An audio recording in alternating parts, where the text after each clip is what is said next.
Okay, hello everyone.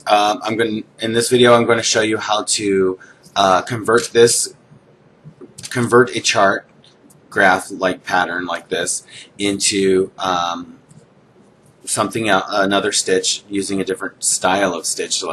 It's called the cluster stitch. This is also kind of cool.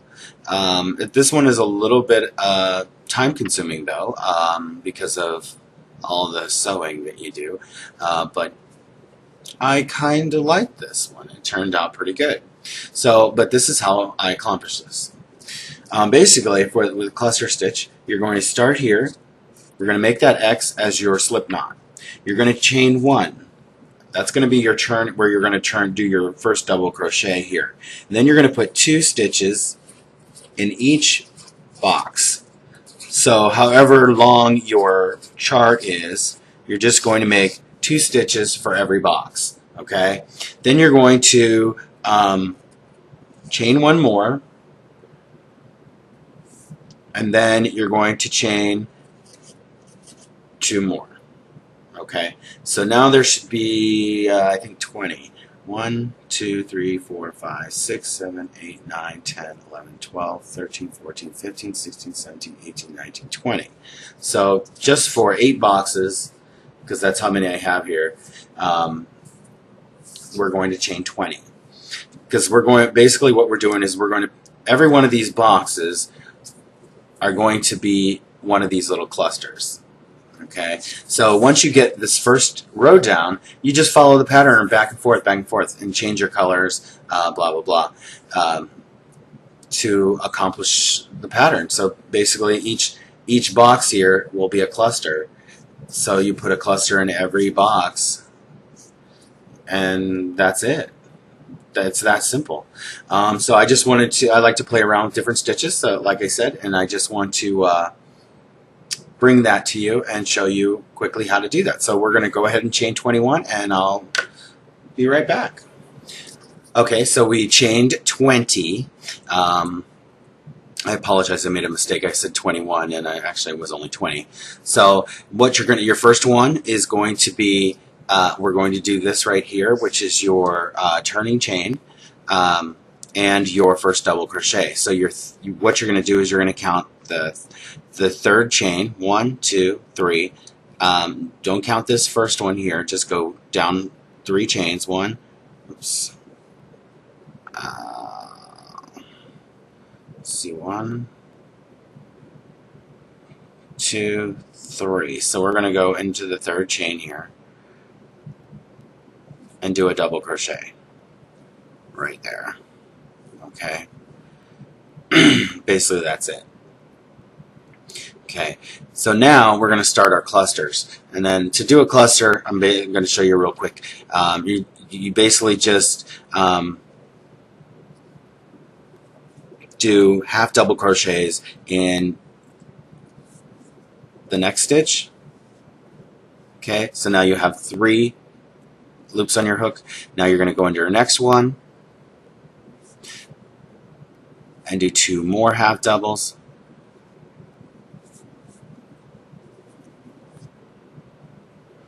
Just like so. So now you have 1, 2, 3, 4, 5 loops on your hook. So you have 4 plus your 1 from your previous double, and then you just pull through all of them. Then you pull through one more time to secure it, and then you chain 1. And then you just follow that in every 2 stitches all the way down to the end, and then you'll double crochet into the end.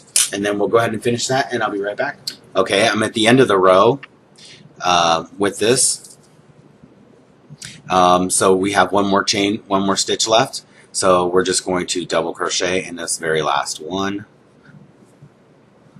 like so. Okay, and then you're going to chain 2, and then you're going to turn. Okay, so now you have 1, 2, 3, 4, 5, 6, 7, 8 clusters in this, and we have 8 boxes. 1, 2, 3, 4, 5, 6, 7, 8. So for every box, you have a cluster. Simple, right? So then you just follow the pattern back and forth. So in your next row, so we went this way, Okay, now we're going to go this way. And then you're on your next row, you're going to go this way. And then you just go back and forth. Back and forth. All the way up. Okay, and then you'll change colors here and there. So I'm going to do this next row with you, and I'll show you how I change colors back from this color to this color. And then that's it. Okay, we needed to have, in this next row, we needed to have 1, 2, 3 clusters for these 3 boxes. So you're just going to do 2 clusters, and then I'm going to do the last one. Now, when you do your cluster every time, you're going to go. Here's your space, your chain space. So you're going to go into this first hole right here. I don't know if you can see that, but we're going to go into this first space to do that. See, it's kind of small, but it'll get bigger. Then you're just going to do your 2. Okay, and then there's another space right here. It's a little bigger. You're going to do the other 2 in that space. So that's on every row. That's how you're going to do those. You won't put a stitch in this chain space though. You're constantly going to skip that. And then you make your cluster. You do 1 to secure it. Okay. Now this is where I change colors. I don't do it when I secure it because then the color will overlap this cluster. So we want to pull the color over. So you're going to drop your color. You're going to pick up another color. Like so. And when you change in your colors, try to keep your strands in the back. That way you can weave them in later. Because what I do is I cut. You know, I don't like to do that. That's why this one is a little bit more time consuming because of all the cutting, and I'll show you some examples of what you'll have to do to what it'll look like after you cut and move and do all that. But it'll tighten up and you just move on. Then now you're going to do 2 more clusters for the next 2 boxes because we already did the 3 in this row. Now we're going to do 2 in the black. So you just drop the white and you just do 2 quick clusters here.